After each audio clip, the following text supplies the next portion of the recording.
एक सर्द और धुंध आलूद सुबह रूस के एक वीरान हवाई अड्डे पर खामोशी छाई हुई। आसमान पे सूरज की किरणें अभी पूरी तरह जमीन तक न पहुंची थी, लेकिन एक अनदेखा खतरा फजा में तैर रहा था।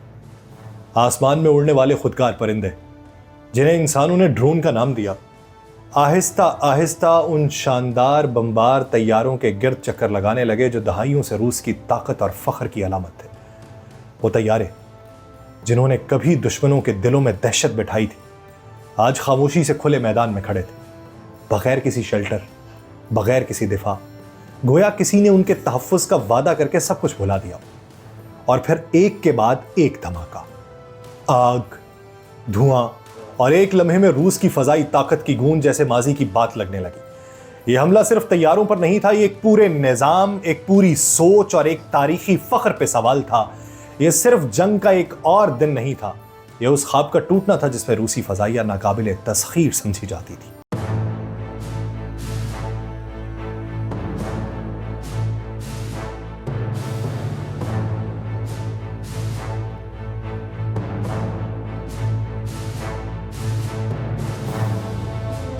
आप सब पर सलामती हो। मैं यासिर रशीद हूं और आप देख रहे हैं यासिर रशीद ऑफिशियल। नाज़रीन, 1 जून को यूक्रेन के ड्रोन हमलों ने रूस के फजाई दिफा और जौहरी बाजू की हिकमत अमली को एक नई आजमाइश में डाला। एक तहकीक ये बताती है कि इन हमलों में रूस के कम से कम 2 अहम स्ट्रेटेजिक एयर बेसिस को निशाना बनाया गया, जहां तवील फासले तक मार करने वाले न्यूक्लियर बमबार तैयारे जैसे Tu-95 और Tu-22M3 तैनात थे। उन हमलों के नतीजे में कम से कम 11 तैयारे तबाह हुए या उन्हें संगीन नुकसान पहुंचा, जबकि यूक्रेन ने दावा किया है कि 40 से ज्यादा तैयारों को निशाना बनाया गया, जिनमें 34% वो थे जो क्रूज मिसाइल ले जाने की सलाहियत रखते थे। और सदर ज़ेलेंस्की के मुताबिक इस ऑपरेशन में 117 ड्रोन्स का इस्तेमाल किया गया।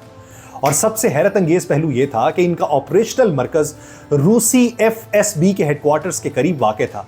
अगरचे इन दावों की आज़ादाना तस्दीक ताहाल नहीं हुई, लेकिन माहिरीन इस हमले को रूसी न्यूक्लियर ट्राइड पे एक अलामती ज़र्ब करार दे रहे हैं, जो अगरचे महदूद है लेकिन इसके साए दूर तक फैले हुए हैं। अगरचे इन हमलों से रूस की जौहरी ताकत या यूक्रेन पर जारी मिसाइल हमलों की सलाहियत में फौरी कमी नहीं आएगी, लेकिन यह वाज़ेह हो चुका कि रूस अब अपनी फ़ज़ाई हुदूद को महफूज रखने के लिए महंगे और पेचीदा इक़दाम पर मजबूर हो जाएगा। यह हमला सिर्फ चंद तैयारों की तबाही नहीं, बल्कि एक नफ्सियाती बर्तरी का इजहार है, जिसने रूस की अस्करी सोच के बुनियादी सुतूनों को हिला के रख दिया। एरेक्टिक्स में वाक़या बेलाया एयरबेस पर यूक्रेन के ताज़ा तरीन ड्रोन हमले ने रूस की स्ट्रेटेजिक फजाई कुव्वत के दिल को हिला के रखा है। और रूसी वज़ारत दिफा ने खुद इस हमले की तस्दीक की है, जिससे इस हमले के संगीनी और हकीकत का अंदाजा होता है। इतवार के रोज उस बेस पे बनाई गई एक वीडियो में ना सिर्फ Tu-22M3 जैसे न्यूक्लियर बमबार तैयारे दिखाई दिए, बल्कि मुमकिना तौर पर वहां Tu-95MS और जदीद तरीन Tu-160 तैयारे भी मौजूद थे। वीडियो में तैयारों के खुले मैदान से धुआं उठता साफ दिखाई देता है, मगर यह अंदाजा लगाना मुमकिन नहीं कि इनमें से कौन से तैयारे को कितना नुकसान पहुंचा। अगले ही दिन, जब पीर का दिन था, ओपन सोर्स इंटेलिजेंस के माहिर ये राय रखते हैं कि सैटेलाइट तस्वीर जो हैं वो सामने आई हैं, जिनमें 3 तबाहशुदा Tu-95 और एक Tu-22M3 वाज़े तौर पे नजर आए, जबकि 3 मजीद तबाहशुदा जहाज़ों की शनाख्त Tu-22M3 के तौर पे की जा रही है। अगरचे तस्वीर एडिट की गई थी और उनमें कुछ कैप्शंस शामिल किए गए थे, मगर नुकसान की वसत का अंदाजा इससे बखूबी लगाया जा सकता है कि उसके साथ ही रूसी वज़ारत दिफा ने यह भी तस्दीक की कि मोरमैंसिक के ओलेनिया एयर बेस को भी यूक्रेन ने निशाना बनाया, जहां पे Tu-22M3 जैसे बमबार तैयारे बाकायदगी से तैनात रहे थे। और इतवार के रोज वहां पे Tu-95 तैयारे भी ड्रोन्स के हमले की वीडियो की जद में आते हुए दिखाई दिए। ओपन सोर्स इंटेलिजेंस के प्लेटफॉर्म ऑसेंट टेक्टिकल ने इस फुटेज की तस्दीक करते हुए इसे ओलेनिया बेस की शनाख्त की है, और बाद में एवी वेक्टर नामी तज्जियाती चैनल ने उसकी तायीद की है। इन तस्वीर और वीडियो से यह मालूम होता है कि 4 तैयारों को आग लगी, जिनमें 3 Tu-95MS शामिल थे, जबकि कुछ जराए के मुताबिक एक AN-12 शामिल था। और इन हमलों ने तमाम जो तैयारे थे वो रूस की जौहरी सलाहियत के एक और सुतून को हदफ बना के ये साबित किया है कि यूक्रेन अब सिर्फ दिफा पे नहीं, बल्कि नफ्सियाती और तकनीकी सतह पर रूस को घेरने की कोशिश कर रहा है, और रूस को अपनी स्ट्रेटेजिक फजाई सलामती पे असर नौ गौर करना होगा। इसके अलावा रायजैन का जो इलाका है, वहां पे वाक़े द्यागिलो फजाई अड्डा जो है, उसके गिर्द दिन भर हंगामा खेज फजाई सरगर्मी देखी गई। सोर्सेज ये बताते हैं कि यूक्रेन के ड्रोन्स ने उस मकाम को निशाना बनाने की कोशिश की जिसके नतीजे में करीबी रिहायशी इमारतों को मामूली नुकसान पहुंचा, और वहां के जो गवर्नर हैं उन्होंने अपने टेलीग्राम पे पैगामात में अवाम को इत्मीनान दिलाते हुए ड्रोन हमले की तस्दीक तो की, लेकिन एयरफील्ड पे किसी किस्म के नुकसान या हदफ बनाए जाने की तरदीद की। जबकि दूसरी तरफ रूस की वजारत दिफा को अगर देखें तो वो सिर्फ ये तस्लीम करती है कि इलाके में ड्रोन की मौजूदगी नोट की गई, लेकिन ये वाजे करने से गुरेज किया गया कि आया किसी जहाज को नुकसान पहुंचा या नहीं। ड्यागेलो एयरफील्ड की जो अहमियत है वो इसलिए भी गैर मामूली है कि वहां पे Tu-22M3 और Tu-95MS जैसे न्यूक्लियर सलाहियत के हामिल बमबार तैयारे तैनात रहते हैं, जिनके हमरा मुख्तलिफ तरबियती जहाज भी उस अड्डे का मुस्तकिल हिस्सा है।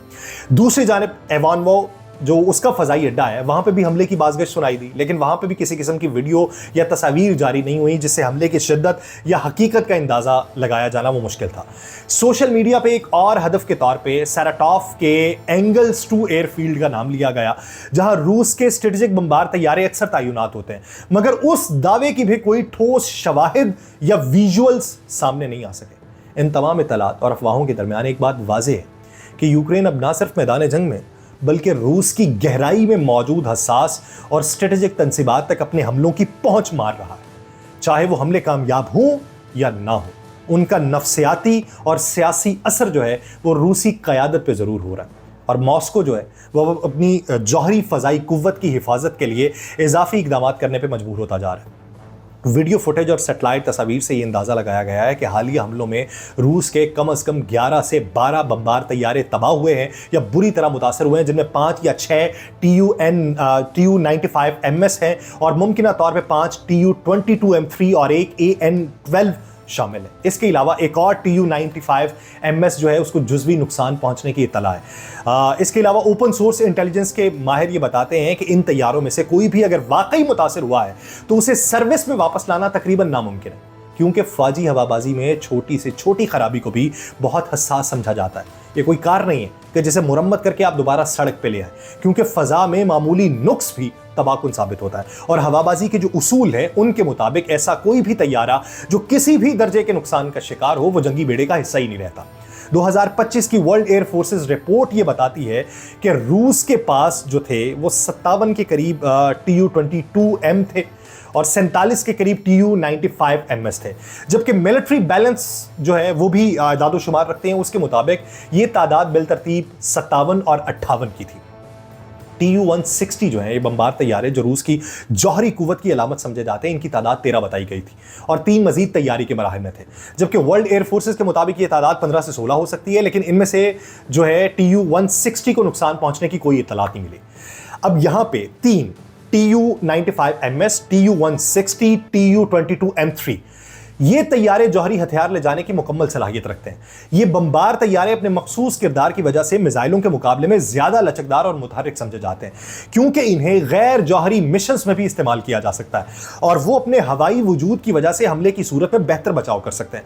अगरचे ये तैयारे पुरानी नस्ल से ताल्लुक रखते हैं, लेकिन इनकी अहमियत कम नहीं हुई और ख़ास तौर पे 50 में से 5 Tu-95MS का नुकसान मामूली बात नहीं है। अगरचे रूस की न्यूक्लियर ट्राइड का बाज़ाब्ता हिस्सा Tu-22M3 नहीं है, लेकिन यूरोपीय ममालिक में इसकी तैनाती का मकसद नफ्सियाती दबाव पैदा करना होता है। सबसे अहम पहलू यह है कि इन तैयारों की नई प्रोडक्शन बंद हो चुकी है, इसलिए जो तैयारे तबाह हुए उनके मुतबादिल फौरी तौर पर मुहैया नहीं किए जा सकते। ताहम रूस ने Tu-160M2 की पैदावार दोबारा शुरू कर दी है, जो कि Tu-95MS और Tu-22M3 के मुकाबले में ज्यादा जदीद और मौसर बमबार तैयार है। ये जो हालिया हमले हुए इसमें सिर्फ 1 दर्जन के करीब तैयारे मुतासर हुए हैं और रूसी फजाई बेड़े की कुल तादाद के लिहाज से ये कोई बहुत बड़ा नुकसान नहीं कहा जा सकता। लेकिन हुआ क्या कि इन हमलों ने रूसी फजाई तहफ़्फ़ुज़, बमबार तैयारों की सलामती और उनके बेसिस की हिफाजत पर संजीदा सवालात ज़रूर खड़े किए, और ये हमले यूक्रेन की स्ट्रेटेजिक सलाहियत की अलामत बनते जा रहे हैं कि वो अब महज सरहदी इलाकों में नहीं बल्कि रूस के दिल में भी हमला करने की जुर्रत और अहलियत रखता है। और यूक्रेन की जानिब से हालिया ड्रोन हमलों ने रूसी फ़ज़ाइया की कमज़ोरियों को बेनकाब किया, ख़ास तौर पे उन हवाई अड्डों पर जहां पर रूस के अहम स्ट्रेटेजिक बमबार तैयारे तैनात हैं, और सेटेलाइट तस्वीर और वीडियो फुटेजेस के मुताबिक मुख्तलिफ एयर बेसिस पे कम अज़ कम 11 से 12 रूसी तैयारे तबाह हुए, जिनमें 5 या 6 मुमकिन तौर पर Tu-95MS हैं और Tu-22M3-5 हैं और एक AN-12 शामिल है। ये नुकसान रूस के लिए मामूली नहीं है और कोई भी तैयारा वापस सर्विस में नहीं आ सकता। तो इस ज़मन के अंदर रूस के अब जहन के ऊपर एक जो जक लगी है, इसका नतीजा क्या निकलेगा? क्योंकि Tu-22M3 और Tu-95MS दोनों रूस के बमबार तैयारे हैं, लेकिन इनका किरदार और सलाहियतें मुख्तलिफ हैं। ये समझने की ज़रूरत है इससे इम्पैक्ट क्या पड़ता है। Tu-22M3 की बात की जाए, उसे स्ट्रेटेजिक बमबार नहीं माना जाता क्योंकि उसकी रेंज सिर्फ 2500 किलोमीटर के दरमियाने फासले का बमबार, जिसका सबसे अहम मिसाइल जो है वो KH-22 मिसाइल है, जो सोवियत दौर में तैयार हुआ था और अब उसकी पैदावार भी बंद हो चुकी है। इन मिसाइलों के ज़ख़ीरे ख़त्म होने के बाद इसका किरदार जो है वो महदूद हो जाएगा। और फिर दूसरी तरफ Tu-95MS जो है, ये एक असल स्ट्रेटेजिक बमबार है जिसने अपनी पहली परवाज़ 1952 में की थी और इसकी जो अपग्रेड इसका वर्जन है वो 1970 की दिहाई में सामने आया था और इसे ख़ास तौर पे KH-55 क्रूज़ मिसाइलों के लिए तैयार किया गया। बाद में इसमें KH-101, KH-102 जो है वो इसमें लगा दिए गए और 2025 में 3127 के करीब इसकी रेशो गई थी। लेकिन ये तैयारे तवील फासले तक जौहरी हमले की सलाहियत रखते हैं। इन हमलों ने रूस के फौजी हवाई अड्डों पे संगीन सिक्योरिटी खला को जाहिर किया है। ड्रोन्स जो हैं बज़ाहिर बगैर किसी मज़ामत के घूमते फिरे, जो इस बात की अलामत है कि ना तो इलेक्ट्रॉनिक जंगी निज़ाम फ़ाल था, ना ही फ़ज़ाई दिफा हरकत में आया। अब इसको आप कंपैरिजन करें पाकिस्तान के साथ, ये जो एक नई रिसेंट पास्ट की एविएशन हिस्ट्री जो है वो तश्कील पाई है, तो वहाँ पर सवाल उठाने वाले अब दुनिया की दूसरी सुपर पावर पे भी सवाल उठाएं ज़रा। ये तैयारे इतने बड़े हैं कि इनके लिए ख़ास शेल्टर बनाना नहायत महंगा होता है, इसलिए रूस में इस मौजू पे तवील अरसे से बहस चलती रही। अब 1 दर्जन तैयारों के नुकसान के बाद मुमकिन है रूस अपने तमाम अहम जो एयर बेसिस हैं उस पर शेल्टर तामील कर ले। लेकिन अब जो अगली चीज़ आनी है वो एक ऐसी कारीवार की है जो कारीवार एक जौहरी जंग को जन्म दे सकता है, जिससे वर्ल्ड वॉर 3 के शुरू होने के इम्कानात ज़्यादा बढ़ जाते हैं। मुझे दीजिए इजाज़त, अल्लाह ने के बाद।